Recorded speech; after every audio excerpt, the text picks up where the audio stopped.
انا ناديه غادي نعاود لكم واحد الحكايه اللي ما عمري نسيتها. وقعت لي وانا مازال ما بين الطفوله والمراهقه، في يامات زمان مني كنت صغيره. في واحد النهار من ايام زمان في النواحي ديال بني ملال، كانت جارتنا الله يذكرها بالخير حامله وعندها النيه باش تزور واحد الضريح في المقبره. قالوا ليها عليه باللي ولي صالح. طلبات من جداتي الله يرحمها تخليني نمشي معاها، بحكم انه كانوا كيامنوا ان الحامله خصها تزور الاضرحه باش تجيب البركه. انا ما كنتش فاهمه بزاف هذاك الشيء، ولكن مشيت معاها. انا في داك السن كنت ما بين الطفوله والمراهقه، يعني كنت صغيره ولكن في نفس الوقت غاده وكنضج. المهم وصلنا مع ديك جويه 3 ديال العشيه لداك الضريح، وكان خاوي ما فيه حتى شي واحد. وكان فيه واحد الثقيل اللي مريب، كتسمع داك الثقيل وما كتحسش بالراحه، بالعكس كتحس براسك ما مرتاحش.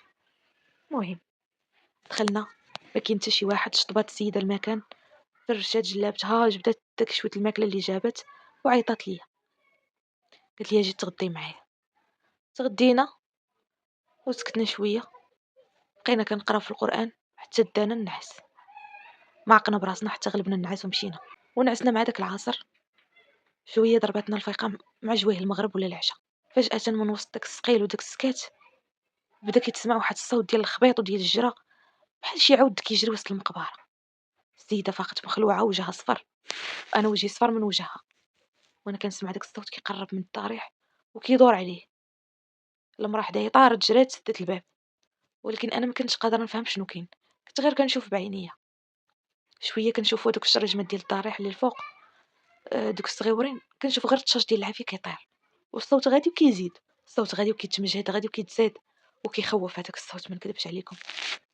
ملي سدات السيده الباب ديال الضريح بدات كتقرا في القران بصوت عالي، وانا بقيت كنبكي من الخلعه. الرعب اخوتي، الرعب. بقيت مجمده في بلاصتي ما كنتحركش، بحال شي ثلجه حطيتيها وما عمري غنتحرك. الصوت ديال دوك الرجلين ديال دوك الحوافر كيقرب، وداك الطشاش ديال العافيه اللي كيدخل من الشرجم. ولكن الحمد لله ما قدرش هذاك الشيء يدخل لي، ما عرفنا شنو هو. ما قدرش يدخل كامل لحقاش الشرجم ديال الضريح كيكون صغيور. المهم بقينا مسمرين بالخلعه كنفكروا اشنو غنديروا. كنقراو في القران شويه ويتشدني ديك السيده، قالت لي الا ما خرجناش دابا راه غنموتوا. سمعيني مزيان شنو غادي نقول لك. ركبات لي الطريبيه في ظهري وقالت لي منين نحلك الباب غتشديها بجريه وحده وما تشوفيش وراك. وفعلا الكلمات ديالها شجعوني، واخا كنت كنقفقف ما قدرتش نتحرك ولا نخطي خطوه. ولكن تشجعت، ولكن قلت لي ليها ليها موت وحده اللي كاينه. بقات في غير هذيك الطريبيه الصغيره اللي جايبين معانا والسيده حامله. ما علينا، ركبت لي الطريبيه في ظهري.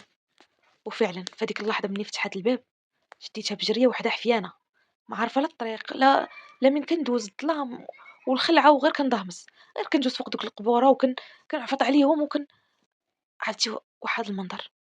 انا براسي ويشوفني شي واحد كنجري هذيك الجريه يتخلع مني ويسكت ليه القلب. ولكن واخا هكا بقيت كنجري نجري نجري ما وقفتش نهائيا. نهائيا ما وقفتش، بقيت غير كنجري، ما تلفت ورايا، ما قلبت على ديك السيده كيف ما وصاتني نهائيا واش انا درت ولا قلبت عليها. بقيت كنجري حفيانه حتى فت هذيك البلاصه، وانا غاده وكنسمع ديك السيده كتقرا في القران من ورايا. شويه كنسمع داك الصوت ديال داك العود كيقرب والعافيه، داك الضوء الطشاش ديالها كنحس به كنشوفه. ولكن العجب الحمد لله ديك العافيه ما ضرتنيش وما ما قاستنيش.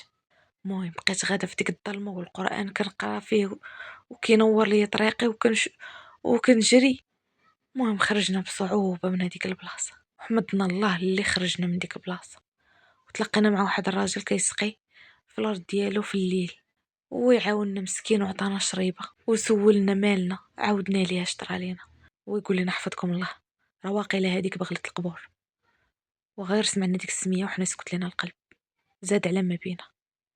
المهم شربنا الماء استراحينا شويه، دا السيده لدارهم وانا مشيت لعند امي.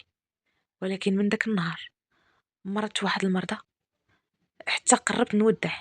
اللي شافني كيقول هادي غتموت، ولكن الاعمار بيد الله. شهر وانا شاده الفراش وما كنفيق، ما كنهز الراس، ما كندوي، غير كنين، غير فريمون كنت كقطروا ليا على فراش الموت. والسيده اللي كانت معايا فقدات الحمل ديالها مسكينه، وحتى هي مرضات بزاف. والله اللي كيحفظ، والله اللي ينجي كل مسلم. ولكن بفضل الله سبحانه باقي في العمر باقيه. وانا هنا كنعاود لكم القصه ديالي باش تعرفوا ان الدنيا فيها شي امور ماشي كلها مفهومه، ولكن الحمد لله الإيمان كيسلكنا، والقوة ديال القرآن، ولله الحمد. الحمد لله كنحمد الله وكنشكره أنني باقا عايشة لهاد اللحظة. والله يحفظ وليدات المسلمين كاملين. هاد الحكاية بقات محفورة في قلبي وما عمري غادي ننساها ولا نسيتها. ما تنساوش تخليو الجيم، اول مره كطلع لكم صفحتي ديروا متابعه باش يوصلكم الجديد، وادخلوا عندي القناه اليوتيوب ودعموني، راه المحتوى ديالي كيستاهل الدعم. شكرا بزاف.